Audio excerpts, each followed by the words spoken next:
আজ আমরা ক্লাস 7-এ বিজ্ঞান বিষয়ে একটি সম্পূর্ণ ফুল এবং একটি আদর্শ ফলের বিভিন্ন অংশগুলি আঁকার মাধ্যমে শিখব এবং জানব। একটি সম্পূর্ণ ফুলের 4টি স্তবক দেখতে পাওয়া যায়: বৃতি, দলমণ্ডল, পুংস্তবক এবং স্ত্রীস্তবক। আমরা একটি জবা ফুলের 4টি স্তবক এঁকে প্রতিটি অংশের নাম লেবেলিং করব।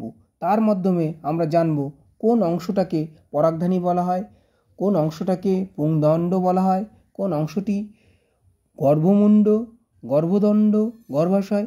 এগুলি সব আমরা আঁকার মাধ্যমে শিখব। শুধু ফুলই নয়, একটি আদর্শ ফলের বিভিন্ন অংশগুলি আমরা জানতে পারব।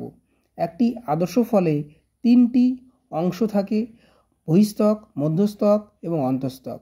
বহিস্তক যেটি আমাদের আমের খোসা নামে পরিচিত, মধ্যস্তক যে রসালো অংশটি আমরা খাদ্য হিসেবে গ্রহণ করি, এবং অন্তস্তক যেটি আঁটি নামে পরিচিত।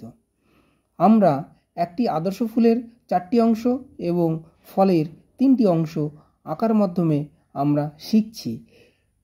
এই আঁকার মাধ্যমেই আমরা জানছি।